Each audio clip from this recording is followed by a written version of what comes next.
નમસ્કાર સારસ્વત મિત્રો, ફરીથી એકવાર આપની સમક્ષ ઇન્કમ ટેક્સ ગણતરી માટેની અપડેટ ફાઇલ લઈ આવી રહ્યો છું. આશા છે આ વિડીયોના માધ્યમથી આપને ખૂબ સરસ માહિતી મળી રહેશે. ચલો મિત્રો, સમય ન કાઢતા હવે માહિતી આપવાનું શરૂ કરીએ. આપ જોઈ શકો છો એમ કે જેવી ફાઇલ આપ ઓપન કરશો આપને સૂચના પેજનું પ્રથમ પેજ દેખાશે, જ્યાં આપેલી સૂચનાઓ આપે વાંચી લેવાની છે.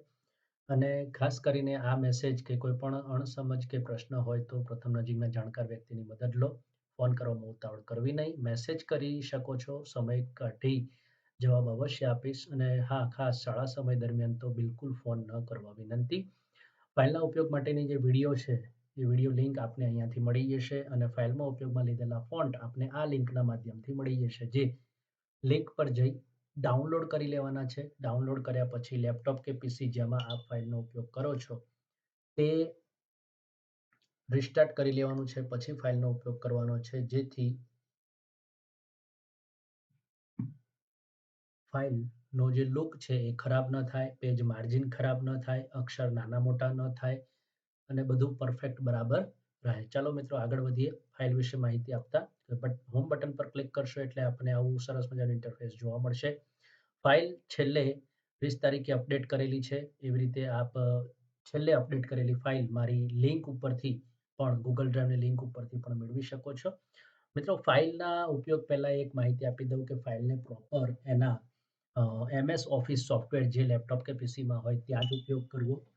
એ સિવાયના કોઈ લેપટોપ કે પીસીમાં ફાઇલનો ઉપયોગ કરવાનો નથી અને મોબાઈલમાં તો ખાસ કરીને ક્યારેય ઉપયોગ કરવાનો નથી, જેથી ફાઇલ ક્રેક થવાની સંભાવના રહે છે. મિત્રો, આપ જોઈ શકો છો એમ કે અહીંયા સૂચના પેજ આપ જોઈ ચૂક્યા છો. ત્યારબાદ ડેટા પેજ પર જશો તો આપેલી માહિતી જે છે પીળા રંગના સેલમાં ત્યાં આપે ભરવાની છે. ડેમો માટે મેં મારી માહિતી ભરેલી છે. આપે ત્યાં એ માહિતી ભરવાની છે. જો કર્મચારી દિવ્યાંગ હોય તો અહીંયાથી ક્લિક કરીને યસ સિલેક્ટ કરી લેવાનું છે. અત્યારે હું નો જ રહેવા દઉં છું. અને જો યસ સિલેક્ટ કરો છો તો અહીંયા એની દિવ્યાંગતાની ટકાવારી અહીંયા લખવાની રહેશે. વધારાની આવક જેમ કે બેંક વ્યાજની આવક અહીંયા લખવાની છે. પગાર સિવાયની અન્ય કોઈ આવક હોય તો અહીંયા લખવાની છે. ઘરભાડાની કોઈ આવક થતી હોય તો અહીંયા લખવાની છે. આપ નીચે જોશો તો નીચે પણ આપે એ પ્રમાણે માહિતી ભરવાની થતી હોય છે, જે કોલમ જોઈને ભરી લેશો. ત્યારબાદ સેલરી સ્લિપમાં જઈ આપે કોલમ મુજબ બેઝિક, ડીએ એટલે કે મોંઘવારી, HRA એટલે કે ઘર ભાડું, મેડિકલ વગેરે વગેરે માહિતી આપણે જે પ્રમાણે પગાર પોથી SAS માં મળે છે એ લઈને બેસી જશો અને એ મુજબ માહિતી અહીંયા નાખતા જશો એટલે ઓટોમેટિકલી પગાર પોથી ફિલઅપ થતી જશે. માહિતી એકવાર પગાર પોથીની નખાઈ જાય પછી આપને જો મોંઘવારી તફાવત મળેલા હોય અથવા અન્ય કોઈ એરિયર્સ મળેલું હોય તો એ અહીંયા આપે દર્શાવવાનો રહેશે, જેથી ટોટલ ગ્રોસ ઇન્કમ આપને અહીંયા મળી જશે. અહીંયા બધી જ માહિતી ભરાઈ જાય પછી અહીંયાથી આપ કયા ટેક્સ સ્લેબમાં જવા ઈચ્છો છો, નવા કે જૂના, એ આપની રીતે અહીંયાથી સિલેક્ટ કરવાનું રહેશે. દાખલા તરીકે હું અત્યારે ન્યૂ કરું છું તો જેવો હું ન્યૂ સિલેક્ટ કરીશ એ અહીંયા મારે છેલ્લે અંતે ફેબ્રુઆરી માસમાં કેટલો ટેક્સ અહીંયા કપાવવાનો રહેશે એની માહિતી મને ઓટોમેટિકલી મળી જશે. જે કે કોલમ આપ ફેરફાર નહીં કરી શકો, જેની સૂચના પણ આપ જોઈ શકો છો કે કર્સર રાખતા ફ્લેશ થશે, જે આપ વાંચી લેશો. આપે કયું ટેક્સ સ્લેબ પસંદ કરવું જોઈએ એના માટે પણ ફોર્મની અંદર મેં માહિતી આપી દીધી છે. જેમ કે સેલરી સ્લિપ પછી તમે અધર ડિડક્શન, કોઈ પણ તમારું જે ડિડક્શન છે, કપાત છે કે જે તમે લેવા માંગો છો એનો લાભ, તો જેમ કે મકાન લોનનું વ્યાજ છે તો અહીંયા દર્શાવવાનું છે. ઘર ભાડું બાદ મળવાપાત્ર થતું હોય તો અહીંયાથી યસ સિલેક્ટ કરવાનું છે. યસ સિલેક્ટ કરશો એટલે અહીંયા લખેલું છે કે જો ઘર ભાડું બાદ લેવું હોય અને કોલમમાં યસ કરો છો તો મહિને કેટલું ઘર ભાડું ચૂકવો છો એની વિગત તમારે અહીંયા લખવાની થશે. એ લખશો એટલે ઓટોમેટિકલી એની ગણતરી થઈ અને ફોર્મની અંદર આપને બાદ મળવાપાત્ર થતું હશે ઘર ભાડું તો એ આવી જશે. તેની ગણતરી મેં ઇન્કમ ટેક્સના સાઇટ ઉપર જે કેલ્ક્યુલેશન આપ્યું છે એના પરથી લીધેલી છે. આપની જાતે પણ ચેક કરી શકો છો. ટ્રાન્સપોર્ટ અલાઉન્સ જે મેં વાત કરી છે, આપને જો લાગ બાદ મળવાપાત્ર થતું હોય એના માટે કયો નિયમ છે અને કેટલું બાદ મળવાપાત્ર થાય છે એ અહીંયા લખી દીધું છે. એની રકમ પણ આપે ક્યાં લખવી, પે સ્લિપમાં અપંગ અલાઉન્સના કોલમમાં, એટલે કે અહીંયા જઈને પે સ્લિપમાં જે આપ જોઈ શકો છો કે હેન્ડીકેપ અલાઉન્સનું કોલમ અલગ છે, ત્યાં આપે એ રકમ લખવાની છે. તો એ કર્મચારીને ત્યાંથી એ રકમ ઓટોમેટિકલી જે બાદ મળવાપાત્ર થતી હશે એ થઈ જશે. ત્યારબાદ LIC, પીપીએફ, મકાન લોન મુદ્દલ, પીએલઆઈ વગેરે વગેરે જે કપાત છે આપણે અહીંયા લખવાની છે.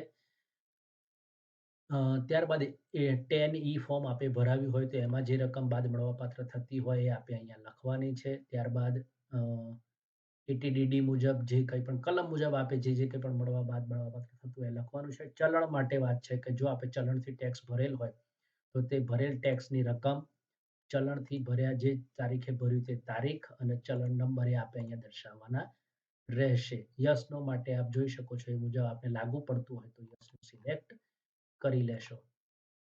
બસ આટલું જ ભરવાનું છે. ત્યારબાદ આપ દર વખતે ફાઇલનો ઉપયોગ કરો છો એટલે ખ્યાલ આવી જશે કે અહીંયા આપને ગુજરાતી ફોર્મ જોવા મળશે કે જે ગુજરાતીની અંદર લખાણ હશે અને એની ગણતરી ઓટોમેટિક થઈને આવી જશે. યસનો આપણે લાગુ પડતું હોય તો ત્યાં કરી લેવું. અને અહીંયા જો આપ જોઈ શકો છો કે અહીંયા જેમ છે નીચે આપ નવા કર માળખા મુજબ 1,49,349,349 રૂપિયા ટેક્સ બચાવી શકો છો. આપે નવું કર માળખું પસંદ કરવું જોઈએ એમ આપને સલાહ પણ મળી જશે કે આપે કયું કર માળખું પસંદ કરવું જોઈએ.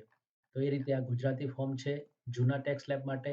અહીંયા એ જ રીતે અંગ્રેજી ફોર્મ છે જૂના ટેક્સ સ્લેબ માટેનું, એ પણ આપ અહીંયા જોઈ શકો છો. ઇંગ્લિશમાં આપને સજેશન મળી જશે. સરસ મજાનું ફોર્મ છે. આપે ખાલી કંટ્રોલ પી કરીને પ્રિન્ટ કરી લેવાનું છે, બીજું કશું જ કરવાનું નથી. હવે નવા ટેક્સ રિઝીમમાં આપણે જવું હોય તો અહીંયા નેટ ન્યૂ ટેક્સ રિઝીમ ગુજરાતી, તો અહીંયા ગુજરાતીમાં ફોર્મ ફિલઅપ થઈને આવી જશે. અહીંયા પણ આપને એ જ રીતે સજેશન મળી જશે કે આપણે કયું કર માળખું પસંદ કરવું જોઈએ. અહીંયા જે પીળા કલરમાં યસ અને નો આપેલું છે એ આપણે સૂચના વાંચી લેવાની છે અને સૂચના વાંચ્યા પછી લાગુ પડતું હોય તે યસ નો કરવાનું રહેશે.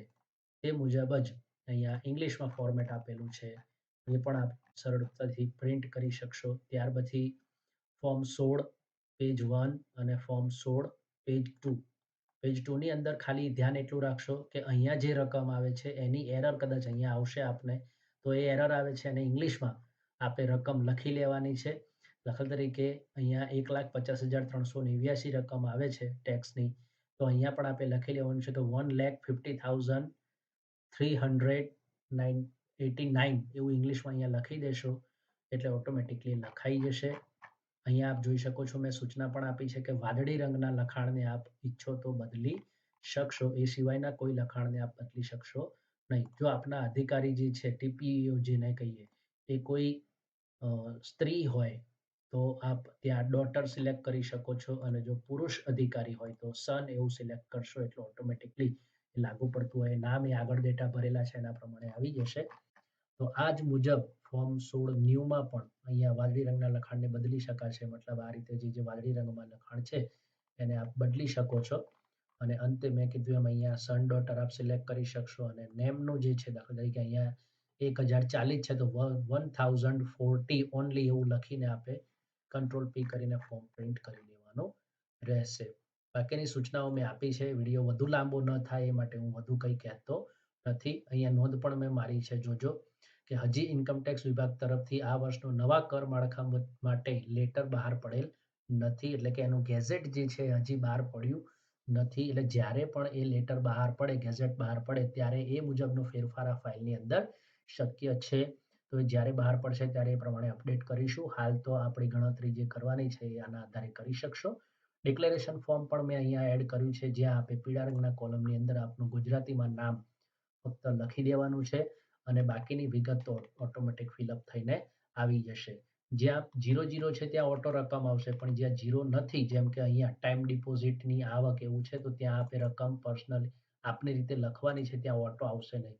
જ્યાં 0 છે ત્યાં આપ લખી શકશો લખવું હોય તો, એટલે જોઈ લેજો બરાબર. બાકી તો ઓટો આવી જશે. નીચે આપે જે વિકલ્પ સિલેક્ટ કર્યો હશે, જેમ કે મેં પગાર પોથીની અંદર ન્યૂ વિકલ્પ સિલેક્ટ કરેલો, તો અહીંયા ઓટોમેટિકલી ખરાની નિશાની આવી જશે અને ઓટોમેટિકલી આપનું આ ડિક્લેરેશન ફોર્મ પણ તૈયાર થઈ જશે. આશા છે મિત્રો કે આપને ઘણી બધી માહિતી આ નાનકડા વિડીયોની અંદર મળી ગઈ હશે. તો આભાર આપનો. એટલું જ કહીશ કે જો આપને વિડીયો ગમ્યો હોય તો આ વિડીયોને લાઈક અને ચેનલને સબસ્ક્રાઇબ જરૂરથી કરજો અને જરૂર હોય એવા વ્યક્તિઓ સુધી આ ફાઇલ અને આ વિડીયો બંને પહોંચતો કરજો જેથી તે પણ આ ફાઇલનો ઉપયોગ સરળતાથી કરી શકે. ખૂબ ખૂબ આભાર. જય હિન્દ, જય ભારત.